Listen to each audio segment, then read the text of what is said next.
You're listening to the Shipyard Cat Podcast, the unofficial SAFC podcast for fans everywhere. Hello and welcome back to another episode of the pod. I'm your host this evening, Adam. We're here to talk about the up-and-coming game on Saturday, which we take on Brighton and Hove Albion. To discuss this and bring our thoughts on what we think the game will entail, we've got Kev and we have Robin. Robin, how are you today? Yeah, good. Looking forward to the game on Saturday. It's going to be an interesting one. Obviously, both teams have got players missing, with the AFCON. But yeah, I'm looking forward to ticking off a stadium I've not been to. Excellent. And likewise, yourself, Kev, how are you? Yeah, good, mate. It's been a quiet week. Sunday's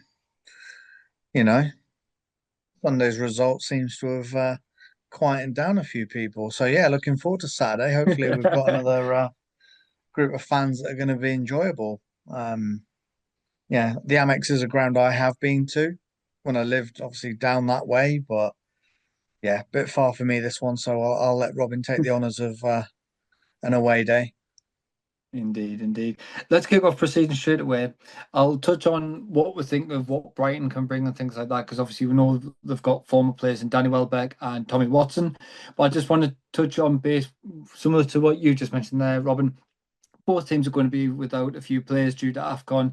Obviously, it's been confirmed today that all 6 of the players that we thought were going to go are going, with the exception of potentially Habib Diarra, who's being confirmed that he may not feature on the pitch.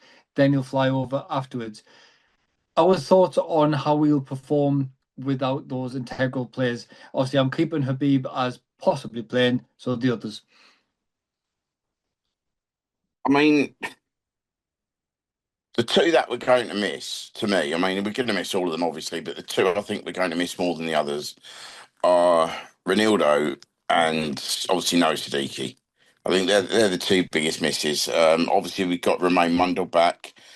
Lafay can play on the wings as well. Adingra's not gone, so he can be an option. So yeah, while Traore and Tavi will be a miss, they're not as impactful as I think. Obviously, the other two. However, Diarra could be available. I think 90 minutes is out of the question for him. Because unless he's played behind closed doors, he's certainly not featured for the unders, like where Sirkin's been featuring for the unders. So I'd expect Dennis to come into the left back position. It may have been slightly different if Luke hadn't got himself, the red card and a 3-match ban. He may have been an option there. Obviously, Trey Hume can be there. He might put Trey Hume as left back, obviously with Mukiele right back, and obviously Ballard and Alderete in the middle. Even though I think he'll probably revert to a back 5 against Brighton, so it could see the return of Intruder come back in. Again, he could go into a back 5, or he could slot into the midfield alongside Xhaka. There's then you've got Dan Neil that might come into it. We've got options. We've got a squad now. Yeah, definitely. It's going to be one of those, a challenging decision, but obviously when things like this happen, obviously you're going to have to make those calls. Kev, your thoughts, do you agree with Robin, possible back 5 against Brighton, or are you thinking of back 4? I think he goes back 4. I think we only really use a back 5 when it's really kind of necessary. And as he's proven, he's happy to mix it up during the game. I think, like Robin said, I think Diarra features as a sub because he hasn't played 90 minutes in competitive football for us. Obviously, with his injury, it's kind of probably a caution thing. We know the plan from Regis's press conference is that Diarra is available to us this weekend as the last part of his recovery, rehabilitation, or whatever wording he used on during the press conference. And then in terms of the back line, obviously, yeah, we know Sirkin's done at least 2 full 90s under the um, coverage of the unders, which is probably enough to say, yeah, he's ready to come into the squad. He's obviously managing match fitness, but I don't like the idea of swapping Hume onto the opposite wing, onto the other, because it just doesn't seem to work right. I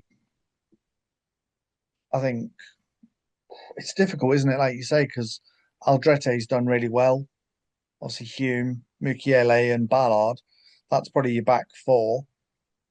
But yeah, it's a difficult one because you could throw Sirkin into the mix. That is going to shore up your back line. But then what do you say? Do you say to Mukiele, push forward if you need to? Hume, move forward? Because, for Northern Ireland, Hume regularly pushes forward for them. But yeah, I think the biggest miss is like Robin said, Siddiqui. Who do you bring in that position? Do you throw Rig into it? Do you give Dan Neil a chance? Do you put Gertrude into the middle of it all? It's such a difficult decision. I agree with the wings; they're not too much of a concern because, like you said, we've got Mundell back. You've got Lefay that can play the wings. Obviously, Adingra hasn't been called up, so there are options out there. Obviously, we know Wilson can also play on the wing. Mayenda's still an option. So yeah, realistically, the most missed player really for me is Siddiqui in this all, and Diarra. But we've managed 16, well, nearly 16 games without him. True. It is good. It's just one of those dilemmas, isn't it, really? And that's why, thankfully, we can discuss it and put our thoughts on it, but it's not our headache to bear, so to speak. I did mention there, obviously, just previously as well, that we're coming across 2 former players in Tommy Watson and Danny Welbeck. I just want to touch on, obviously, I've got a feeling they'll get a warm reception by the fans. It's not going to be boos, it's not going to be jeers. I think it's going to be, if Tommy does feature for them, I think there will be somewhat of a standing ovation. I know the away fans never sit down anyway, but I think we will applaud Tommy if he comes on. I mean, I don't see why not. Obviously, some of the fan base were upset the way he left, but, the club made good money on him. And, he gave us the perfect leaving present. So, look, I mean, the lad thought that's the best way to enhance his career. We'll forward it. I don't think it's gone exactly to plan. He's not really got a lot of game time, cup matches and stuff. It's probably no different to where we are. I mean, he probably thought that going to a club that's been established in the Premier League might be the safer option. Look, we know how much they offered him a weekly wage. So, I mean, like I said when he went, he secured his future, not just for himself, but for his children as well at the end of the day. So, if we all had the option of to move to another company and earn, 10 plus times what you're earning currently, you're going to do it. Unfortunately, it's a business. He's a professional sportsman. Yeah, he's a fan, but, he's a professional athlete first, and that's his priority, is to have a career and make sure he earns some money. Yeah. I think beautifully put, to be fair. Mm-hmm. When the Brighton move came about for him, he probably didn't think we were going up. Yeah. We were a team that were floating around the playoffs for most of the season, but a team that's, like Robin said, established in the Premier League. A lot of the time are the stepping stone to Chelsea, etc. He probably thought, this is my perfect opportunity to have a complete change of pace, jump into a Premier League side that's established, possibly get first team football occasionally. Because let's be honest, the rumours were we were thinking about going for Adingra, and it was all a bit sort of, well, he's not going to drop down to Championship, vice versa. And yeah, for Tommy Watson, he obviously picked the path he thought he was going to take, and that's exactly what Rajiv said in his press conference. Was he hasn't actually spoken to Tommy since the playoff final because they're on different journeys. Tommy's gone to his future down there, and thanks to Tommy, we're in the Premier League. You know, Yeah. I would love a conversation with Tommy to say, if you knew now Sunderland were gonna get promoted, would you have made the move? Because I'd probably say he'd have stayed. Being a lad from the area, if the money would have been offered that we've offered now to players, Yeah. he would have probably stayed, I think. But at the end of the day, you can't plan that. Do you know what I mean? And like I say, from my side of things, I wasn't Tommy's biggest fan last season, and when the Brighton thing happened, I was one of those fans that said shouldn't kick a football in a Sunderland shirt again. And on the playoff final, he made me eat my words. Like, I'll admit that. I'm not too proud to admit it. No, it's going to be an interesting one seeing Tom back, and it's going to be interesting, obviously, seeing Welbeck as well. As touching on what you were saying there, Kev, about Regis's comments in the press conference, he did allude to saying both teams have lost people off to AFCON. He admitted that both teams have. And he did also mention that Brighton still has a lot of weapons in their arsenal. What is our main concern for going against Brighton? Well, to me, I mean, it's just the fact that they are a very, very good team. You know, they've had a couple of off games this season. They've had a couple of good games. You know, they on their day. You know, we've seen in the last 3 or 4 seasons with Brighton that they're capable of beating anybody and everybody. You know, they're a confident team. They knock the ball about. They've got a great coach. I mean, you know, the way that the coaches have gone, they've just got another one lined up. You know, so yeah, I mean, they're playing nice football. You know, Danny Welbeck scoring goals at his age. You know, there's obviously talk in the summer that he might move on, and would Sunderland be interested in him and stuff and things like that. Look, the lad's still scoring goals. I mean, he's had a great career. We had him at the start of his career. Now we're going to see him at the back end of his career. You know, but the lad's is the ultimate professional. You know, I mean, going back to this idea of Tommy, if Tommy looks at Danny and gets advice from him of how to have a career, you know, then he's not going to, you know, do much wrong really in life. You know, so yeah, I mean, look, they've got players all over that pitch that can cause problems. You know, they're normally sound defensively. They've got pace on the attack. You know they've got weapons. They can knock it about. They can go long. You know, they can use the throws. You know, set pieces on corners. They are just a very, very good team and a well coached team. So it's going to be a tricky game. I mean, I haven't checked this season, but I know the last few seasons, not many people win down there. They make it a tough place to go. Yeah, it is a very, very tough place to go. Look, we'll be backed by a lot of us as usual. You know, we got to play the match. You know, I think that's one thing that Regis has done this season is to get out of the players' heads. Look, don't worry about this being Premier League. Just take each match as it comes. You know, play our football, do as we do in training, and we won't go far wrong. And like we said, the 26 points already this season, you know, have shown it. Yeah, exactly definitely. that. I'll just touch on Kev's thoughts on it in just a second because I wanted to bring in Kev in relation to obviously Sky Sports did an interview with Granit Xhaka, I think it was yesterday, just asking overall the thoughts on the season, how things can transpire and where we're looking to go forward. And they asked him a lot about obviously the game against Newcastle, and he was just like they were scared that it looks like they weren't up for the fight and stuff like that. And he was like, he doesn't. One thing I did like, one quote I did pick out, which was quite unique, was he doesn't believe in luck unless it's provoked. And during that game, Sunderland provoked luck, and luck came back and helped us. Do we think with the likes of, obviously Jacques is still at the helm, whoever it be coming in, as you said, Robin, it could be Rig, it could be Daniel. Do we think what will happen is during this weeks of training, what's happening is Granite's got all of the lads that's possibility to work with him and go, right, this is kind of what I would expect from yourself. Have fun, but this is what we need. This is how tight we need to be in the mid. No, I mean, I think he's been probably doing that with them week in, week out. Just because they're not featuring in the starting lineup doesn't mean he isn't involved with them.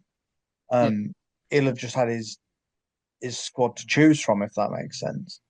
I think, they will reflect a little bit on the Newcastle game because Newcastle are a very feisty, physical team, albeit they weren't on Sunday. This isn't about them now, but that's what Brighton bring at you. Brighton bring a lot of pace, attack, power. They're not the biggest squad, but they have got some absolute talent in their squad. I mean, Van Hecker, the centre back, I think he's got something daft like 3 goals and some assists this season already. He's a centre back. He's doing a bit like Dan Ballard. He's getting stuck in when it's needed that extra man. Obviously, they've got Yankuba Minter. Again, assists and goals.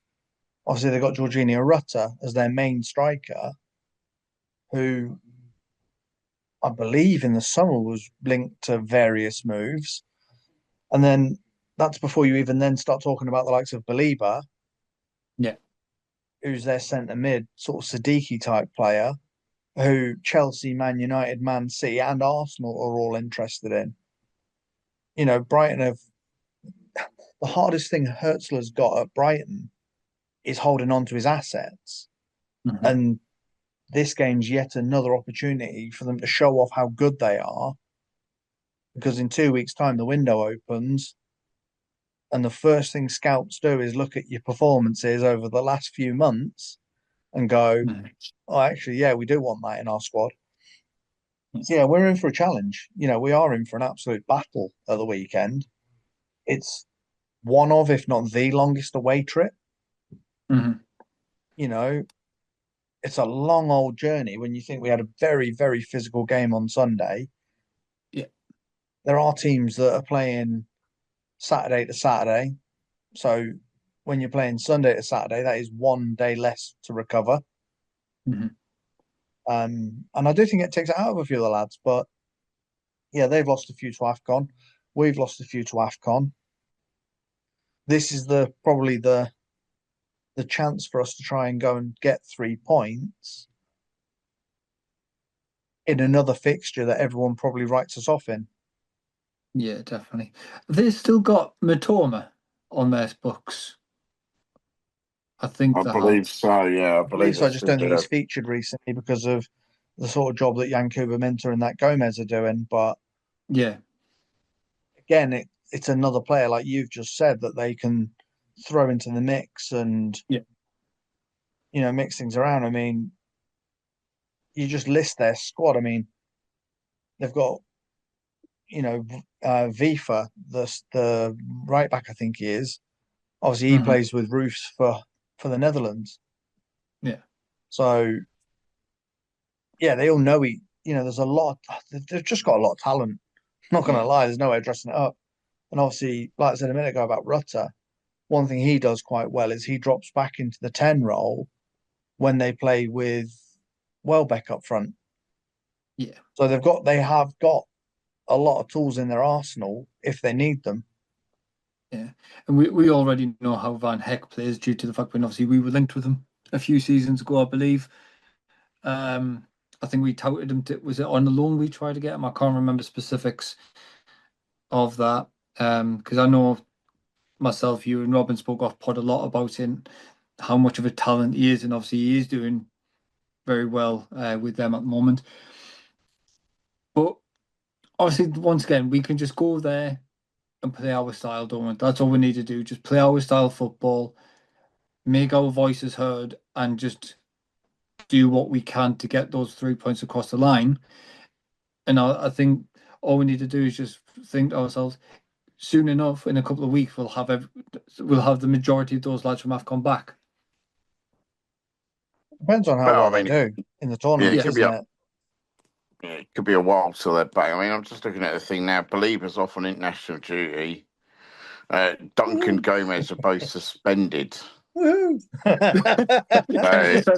That's actually really good. That's really good. Yeah, thanks, Robin. I didn't know that, so that's a massive relief, because that Belieber, I'm sure it's him that's being touted by half the Premier League. Yeah, but so he's on international duty this week. Duncan Gomez suspended. According to this, Webster, Solly March, Seamas, and Tommy Watson are doubts. Well, the first three are injured. Tommy Watson apparently is some physical discomfort and is doubtful, according to the latest on FootMob. Is that the same physical discomfort like Charlie White used to get, or Max Power used to get when they used to play against former clubs? Like when Wigan came to play Sunderland and Max Power suddenly had an injury, and vice versa. I mean, I just think he's struggling a little bit with the demands of, going to another club and going from youth football up to full-time men's football, to be honest. Because even though he was part of the first team squad, the last season, he still did play occasionally for the unders and stuff and things like that, because he wasn't getting a lot of game time. I mean, who knows? It could be that he's, just he has got a little bit of a knock or something, or he was injured earlier on in the season. Maybe he's just feeling it a little bit on his recovery. Yeah. But look, we don't really know until sort of quarter to two, when the team lists come out and we have a look at it. I mean, it'll be interesting to see our bench this week, to see obviously who comes in on the bench, because where we've got players that we can speculate that are going to start the game, it's who comes into the bench to replace the ones that aren't available. Yeah. Obviously, Diarra looks like he'll be an option to come into the bench. Sirkin, I'm guessing, would be another one that's coming into the bench. I mean, then are we looking at, Harrison Jones coming into the team on his match day squad again? I mean, obviously during the start of the season when he was featuring, obviously, the likes of Mundo, etc., were injured. We didn't have, the depth that we've got. A few people back now. We haven't really got, that many injuries. So it's going to be interesting to see who comes in. I think it's too early for Elise and for Hjelde to come back in. But it's just going to be interesting to see what options we've got on the bench to be able to change the game. Mm-hmm. Yeah, it is going to be an interesting one, and we can just keep our fingers crossed and everybody keeps safe and everything like that, because obviously with people away, the worst thing can happen is another injury in an area that you haven't got potential cover for.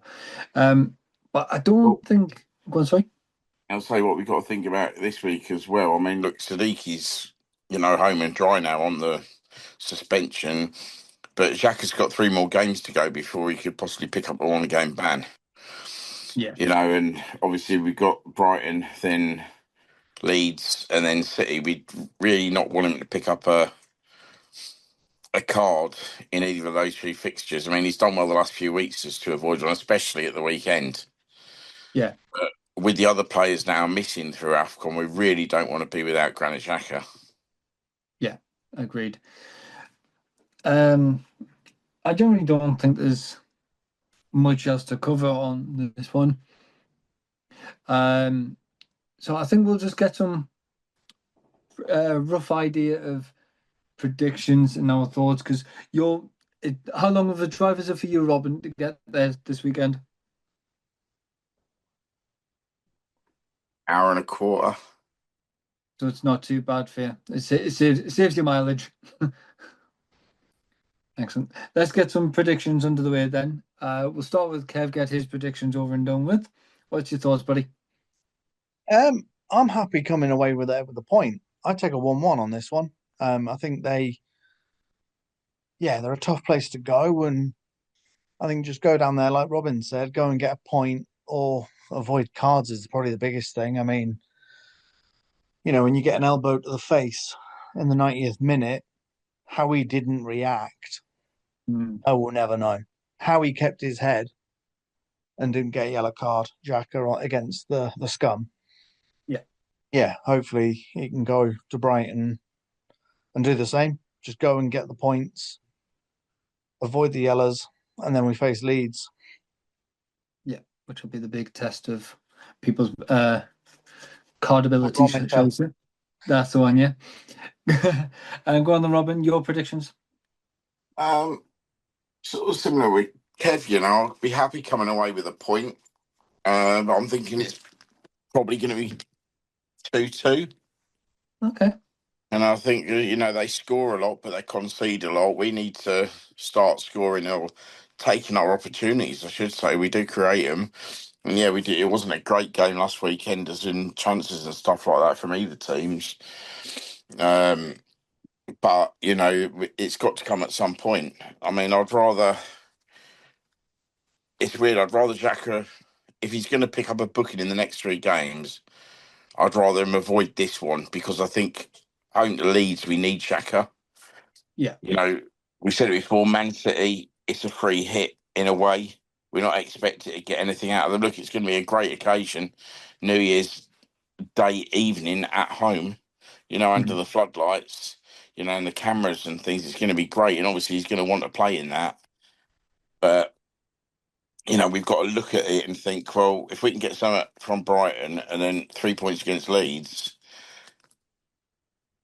you've got to think we've had a pretty decent December then already. I mean, obviously the Man City matches now moved back to January, but what looked at the start of the season like it was going to be a horrendous month, could actually turn out to be a pretty good one. Well, bearing in mind, Indeed, many people said that December we'd score no points. So we're doing all right. We're doing all right. 4 points in 9 so far, so can't complain at that. To be with you when you look at the type of the fixtures that we've got and what we've had. For me, prediction wise, if anyone looked at them first 3 fixtures in December and said we'd get 4 points from it, most people would have gone, "I'll take that." Exactly, mate. Spot on. So for me, my prediction is 1-0. I think it's going to be somewhat of a scrappy affair from both teams pressing for a goal. And I think just something about us, we might hit them on the counter attack and just see it out for the rest of the game. Because we know when we put a defensive mindset on, we are quite defensive and we are quite solid doing it at the minute. So I'll put myself for a 1-0. And I think that's about it, lads. I don't have anything else unless you guys have got any other housekeeping I've missed. No? Perfect. Well, everyone that's listening in, we do appreciate it. Thank you very much. Thanks to yourself joining me tonight, Kev. Yeah, pleasure as always, mate. I know it's a short, sweet one, but yeah, we were trying to make this just about Brighton. We have to try. And thanks to you, Robin. No, thank you, Adam. And obviously thanks, Kev. And yeah, look forward to reviewing it and hopefully you're right and we'll get a win. Fingers and toes crossed. As ever, everyone, thank you again, and we'll see you on the next one.